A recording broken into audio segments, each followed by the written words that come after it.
El día de ayer en redes sociales generó mucha discusión la publicación en la revista Proceso de una entrevista con la ex embajadora de Estados Unidos en México, Roberta Jacobson, en la que, de acuerdo con la entrevista, ella dijo que el gobierno del presidente Felipe Calderón tenía en su poder información sobre los nexos de su secretario de Seguridad Pública, Genaro García Luna, con el narcotráfico.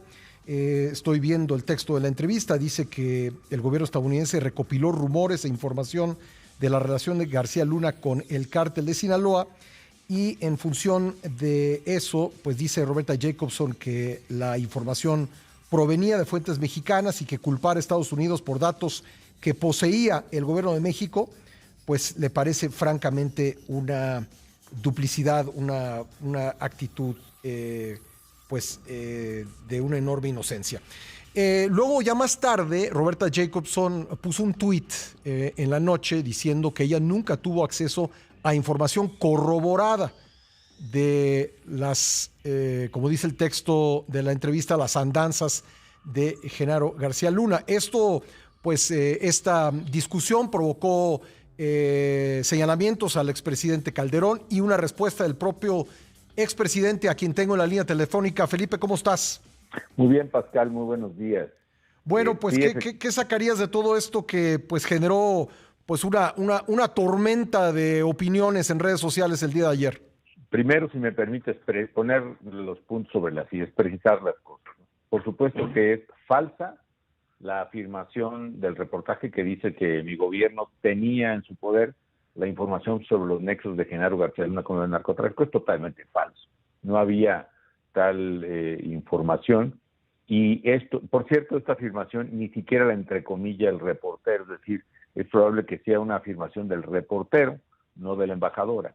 Porque ella misma, incluso en el cuerpo de la nota, mucho más abajo, ya especifica qué entiende ella por información. Y dice, bueno, pues teníamos información y escuchamos rumores, y dice, pero nunca información que fuera confirmada por una fuente imparcial. Repito, nunca información que fuera confirmada por una fuente imparcial, que no fuera tendenciosa. En ese sentido, no agrega nada nuevo a lo que hemos dicho, en el sentido de que no había sobre Genaro una información corroborada. Sí hicimos operaciones de distinto tipo, la operación limpieza, por ejemplo, que llevó incluso a la cárcel al director de la Policía Federal, al subprocurador contra el crimen crimen organizado, al subsecretario de Defensa, etcétera. Pero no había información corroborada, como posteriormente dijo la embajadora en un tuit en la que desmiente al reportero y el sentido del artículo, diciendo eso, que ella nunca tuvo información corroborada, y por eso se explica que seguimos pues trabajando. La verdad es que otro punto, que en mi gobierno se llegó a un nivel sin precedentes, Pascal, de colaboración y confianza con el gobierno de Estados Unidos, a grado tal que pues tampoco sostiene que no había alternativa para trabajar con Genaro. La verdad es que todas las dependencias y agencias americanas tenían la posibilidad, porque nuestras dependencias tenían autorización de tener interlocución y colaboración con las dependencias americanas. Ya te lo he preguntado desde que Sí. fue detenido en diciembre, pero creo que es necesario que te lo vuelva a preguntar, Felipe.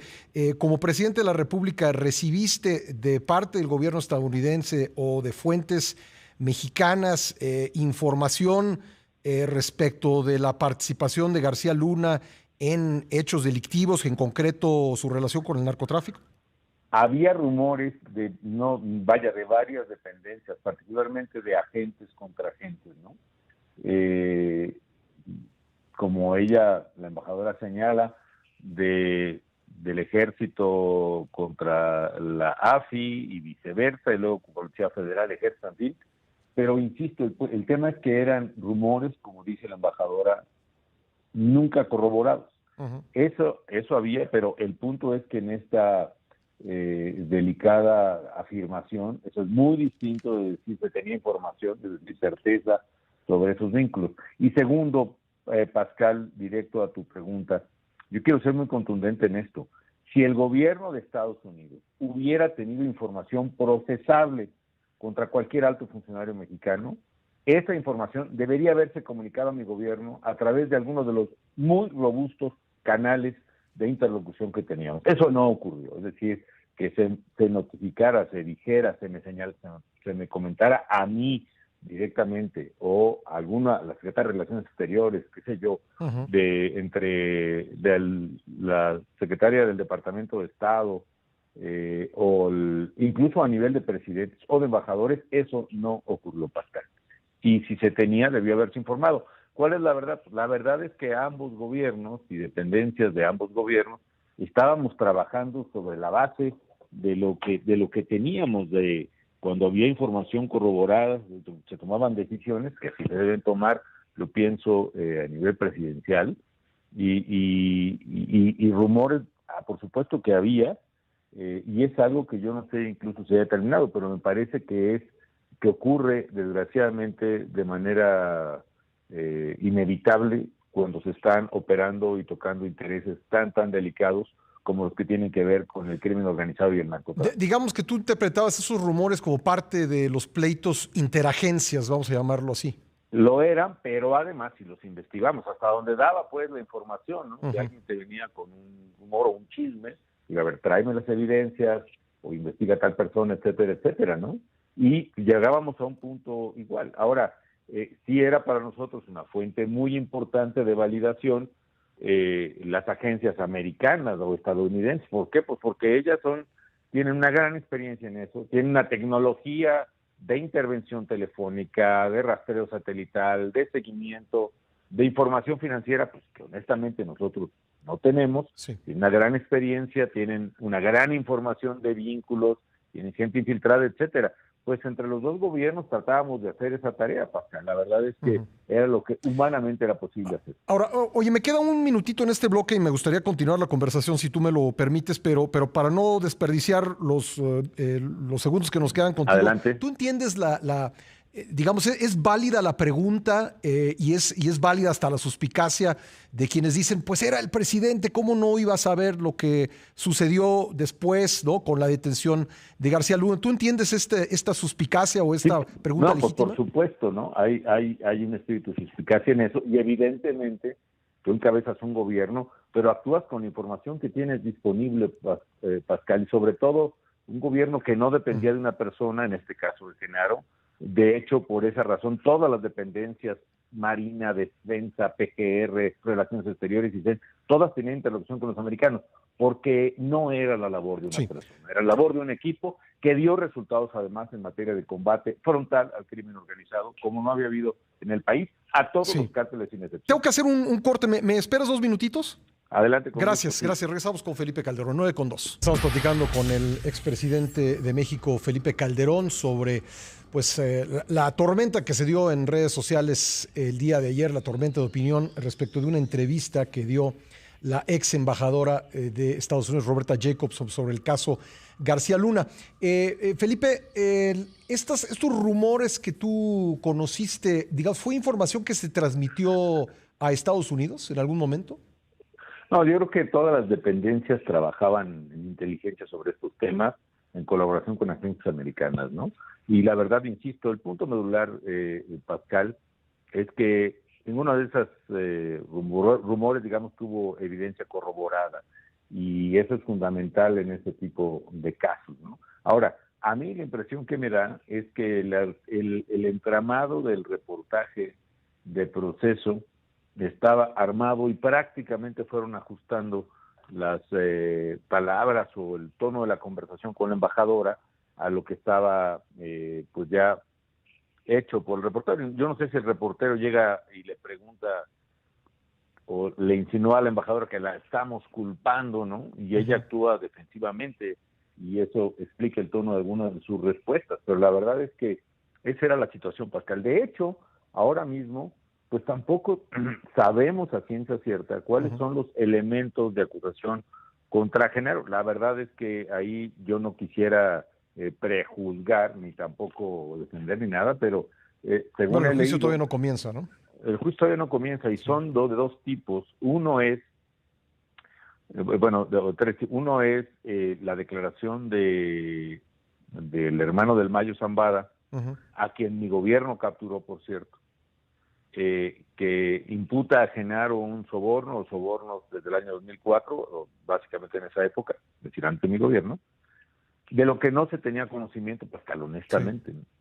Y dos, unas supuestas grabaciones telefónicas que tampoco se han presentado en juicio ni se conocen. Entonces, sí, pues estamos un poco como estábamos, imagínate, hace 10 años. La verdad es que esa información no se conocía, esas evidencias que aún no se conocen, de hecho, todavía, aparte del tema patrimonial, que básicamente se conforma más intensamente después de mi administración. No voy a especular si los abogados de Genaro alegarán que es por su trabajo, ni tampoco si fue, ya los fiscales harán su trabajo y veremos qué resultados. Pero la verdad, esa idea de que el presidente conoce todo, pues mira, ¿quién dijo eso? Lo dijo el presidente López Obrador hace poco. Y a los cuantos días viene el escandalazo ese de la aprehensión y liberación de Ovidio Guzmán, el hijo del Chapo, de la cual, por cierto, no se nos ha explicado en qué consistió la negociación, quién negoció con el cártel de Sinaloa de parte del gobierno la liberación del hijo del Chapo, en qué términos se negoció esa liberación. Se nos han platicado las circunstancias de caos que se generaron con el operativo, pero ¿qué acabó diciendo el presidente? Pues que él no sabía nada. Y pues yo le creo, la verdad es que es mito eso, de que el presidente pues simplemente sabe todo y tiene capacidad que se le imputaba así en estas imágenes del ojo divino, el triángulo con un ojo divino de Dios y la Santísima Trinidad, de poder saber todo y de conocer todo de manera inmediata y lúcida. La verdad es que eso no corresponde a la realidad. Sí. Déjame, por cierto, habló el presidente López Obrador sobre el caso Genaro García Luna. ¿Me permite si lo escuchamos? A ver, sí, porque no lo he escuchado yo. No quiero yo adelantar nada. Solo diría lo que ya he sostenido, que es muy lamentable que un secretario de Seguridad Pública esté al servicio de un grupo de la delincuencia organizada, que eso fue terrible, independientemente si había complicidad hacia arriba o no. Y en ese tiempo, por eso la investigación tiene que ir al fondo, fue cuando se llegaron a acuerdos entre gobiernos para que se introdujeran armas de Estados Unidos a México. No solo es corrupción, es asociación delictuosa entre gobiernos o entre funcionarios de dos gobiernos. ¿Tu reacción, Felipe? Pues mira, reservo de ver el contexto y la pregunta, Pascal, pero varias cosas, ¿no? Él dice que no quiere adelantarse y qué bueno que lo diga, pero de todos modos se adelanta, ¿no? Ya no solo da por sentado el juicio condenatorio de García Luna, que no ha ocurrido, sino que también da por sentado, o lo insinúa, a mí me parece que es irresponsable hacerlo, de manera dolosa, complicidad hacia arriba, ¿no? Es decir, ¿con qué fundamentos, con qué elementos de evidencia otra vez esta tirar la piedra y esconder la mano me parece pues muy irresponsable? Y dos, por lo que entiendo se refiere con calificativos también muy audaces, muy temerarios de delincuencia organizada entre gobiernos, imagínate. A Rápido y Furioso. A Rápido y Furioso, sí. Y aquí habrá que explicarle, o que alguien le explique al presidente, que no es cierto que haya habido un acuerdo entre mi gobierno y mucho menos entre presidentes para dejar introducir armas a México. Lo que hubo, Pascal, fue una exigencia dura, consistente de mi gobierno, que incluso la manifesté personalmente en el Congreso de Estados Unidos y contra el consejo de muchos de que no debía yo meterme en esos temas. Yo denuncié precisamente el tráfico de armas a México, de armas americanas a la delincuencia organizada. En mi gobierno se decomisaron 286,000 armas, Pascal. 286,000 armas, más del 85% de las que pudimos tracear, es decir, investigar el antecedente, eran armas vendidas en la frontera de Estados Unidos con México. Y la exigencia a los presidentes, a las secretarias del Departamento de Estado, en fin, la exigencia de Estados Unidos era detener ese flujo inconsistentemente. Y en el caso del procurador de Estados Unidos, no recuerdo si era Holder o quién más era, La exigencia también se hizo insistentemente una y otra vez.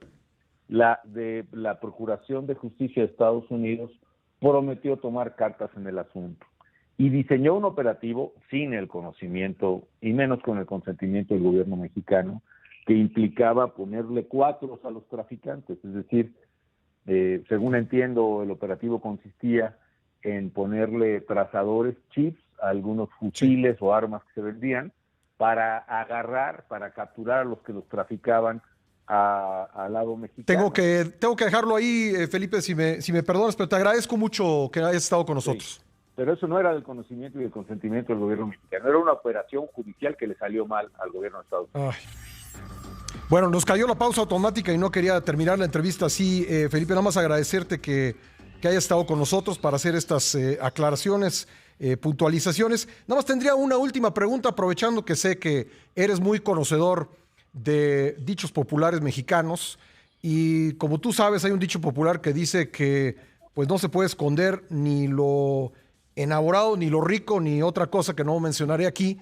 Nada más preguntarte, pues digo, si recibió ese soborno millonario que dicen de la gente del cártel de Sinaloa, ¿eso se tendría que haber notado o no?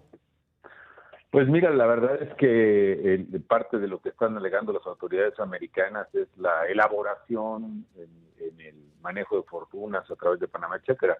Pero lo están alegando prácticamente a partir de 2012-13, Pascal, ese manejo de dinero. Yo creo que se hubiera notado.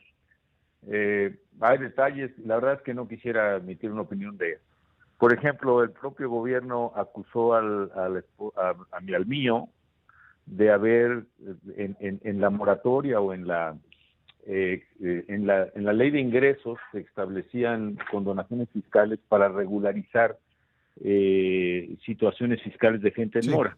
Y se decía que se había dado un beneficio, no sé, de 350,000 pesos, no sé qué, a la esposa de García Luna. ¿Por qué razón?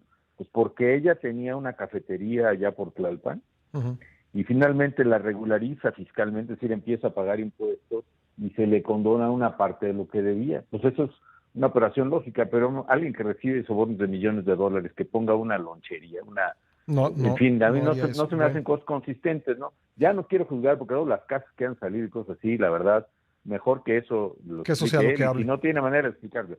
Rápidamente sobre Holder. El presidente está mal informado y está levantando falsos y calumnias sobre una desinformación.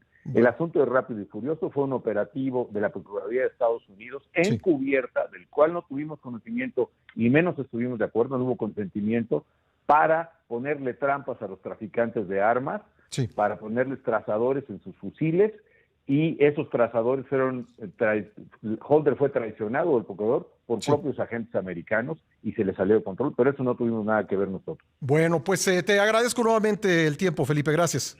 Gracias, Pascal, hasta luego. Gracias, el expresidente de México, Felipe Calderón.